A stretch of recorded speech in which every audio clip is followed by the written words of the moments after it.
Hello everyone, আসসালামু আলাইকুম। কেমন আছেন সবাই? আশা করছি অনেক বেশি ভালো আছেন।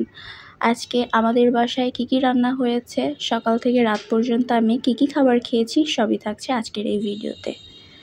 ভিডিওটি যদি ভালো লাগে অবশ্যই একটি লাইক দিবেন, আমার চ্যানেলটিকে সাবস্ক্রাইব করতে ভুলবেন না। তো সকালবেলায় ভাত দিয়ে নাস্তাটা শুরু করলাম। সকালবেলা বেশিরভাগ সময় আমার ভাতটাই খাওয়া হয়। তো সকালবেলা আমি ভাত ভাজি নিয়েছি, সাথে ছিল একটা ডিম পোচ। রাতের ভাতটা যদি একটু বেশি পরিমাণে থেকে যায় সেটা কিন্তু সকালবেলা পেঁয়াজ মরিচ দিয়ে ভাজলে অনেক বেশি ভালো লাগে। এই খাবারটা আসলে শীতকালে বেশি খাওয়া হয়, তবে আমার কাছে যে কোনো সময়ই ভালো লাগে। যদি সাথে একটা ডিম পোচ থাকে তাহলে তো কোনো কথাই নেই। এখন হলো সকাল 10টা। সকাল 10টার সময় আমি খাচ্ছিলাম কলাটা অনেক বেশি মিষ্টি ছিল। কলাটা আমার কাছে সচরাচর সবসময় ভালো লাগে। এখন বাজে দুপুর 2টা, প্রায় রান্নাবান্না কমপ্লিট। আমাদের বাসায় আজকে দুপুরবেলা রান্না করা হয়েছে ছোট মাছটা বেগুন আর আলু দিয়ে রান্না করা হয়েছে। এটা ছিল বাতাসি মাছ, এটা হলো নদীর মাছটা আমাদের বেশি খাওয়া হয়। আলু বেগুন দিয়ে বাতাসি মাছ রান্নার পাশাপাশি পেঁয়াজ দিয়েও কিন্তু রান্না করা হয়েছে। আর এই তরকারিটা রান্না করা হয়েছে স্পেশালি আমার জন্য। আমি বাতাসি মাছের দো পেঁয়াজা খেতে চেয়েছি, তাই এটা রান্না করা হয়েছে।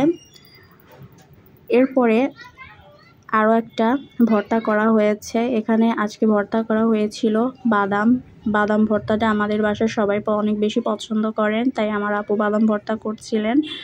এই যে বাদামটা খুব ভালো মতো আগে ভেজে নেওয়া হয়েছে। বাদাম ভর্তা করার জন্য এই যে বেশি করে পেঁয়াজ রসুন আর কাঁচামরিচ তেলের সাথে ভেজে নেওয়া হচ্ছে। দেখেছেন কতটা পেঁয়াজ রসুন আর কাঁচামরিচ ভাজা হচ্ছে, মানে ভর্তার আইটেমে যত বেশি পেঁয়াজ রসুন দেওয়া যায় ততই কিন্তু ভর্তাটা অনেক বেশি মজা হয়। তো এক চুলায় ভাত তুলে দেওয়া হয়েছে, অন্য চুলায় কিন্তু বাদাম ভর্তা করার জন্য পেঁয়াজ আর রসুনটা ভাজা হচ্ছিল। এই যে অলমোস্ট ভর্তা করা হয়ে গিয়েছে। ভর্তাটা অনেক বেশি মজা ছিল, বাদাম থেকে কতটা তেল ছেড়েছে।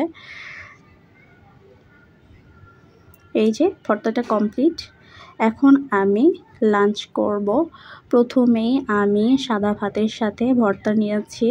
প্রথমেই আমরা ভাজি বা ভর্তা দিয়ে খাবারটা স্টার্ট করি, তো আমি আগে ভর্তাটা দিয়ে খাবারটা স্টার্ট করলাম।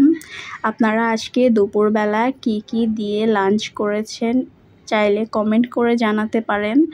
তো আমি ভর্তাটা দিয়ে প্রথমে খাওয়া শুরু করলাম। ভর্তাটা এত বেশি মজা হয়েছে। আমার কাছে বাদাম ভর্তা সব সময় ভালো লাগে। বাদাম ভর্তা, কালো জিরা ভর্তা, তিল ভর্তা এগুলো আমার অনেক বেশি ফেভারিট। ভর্তা দিয়ে খাওয়া হয়ে গিয়েছে। এখন আমি ছোট মাছের দো পেঁয়াজাটা নিলাম।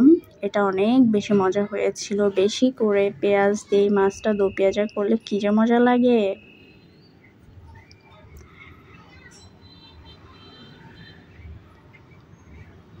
এই যে এটা ছিল নদীর মাছটা আমাদের বাসায় বেশি খাওয়া হয়।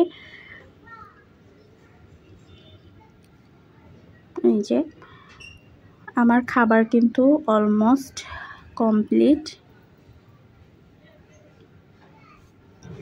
এখন বাজে সন্ধ্যা 7টা আর আমি এখন খাচ্ছিলাম আপেল। আমাদের সারাদিনের খাবারের পাশাপাশি আমাদের ফল ফ্রুটসটাও খেতে হবে শরীর স্বাস্থ্যের কথা চিন্তা করে। আপেলটা অনেক বেশি মিষ্টি ছিল। এখন তো আপেলেরই সিজন। এরপরে রাত 9টার সময় আমি খেলাম চাপটি পিঠাটা খাচ্ছিলাম ভাজি দিয়ে আর চিনি দিয়ে। আমার কাছে চাপটি পিঠা চিনি দিয়ে খেতে অনেক বেশি ভালো লাগে। ছোটবেলায় আম্মু চাপটি পিঠা তৈরি করে দিতেন, সাথে আমি নিয়ে নিতাম চিনি। ছিল আজকের ভিডিও। সবাই ভালো থাকবেন, আল্লাহ হাফিজ।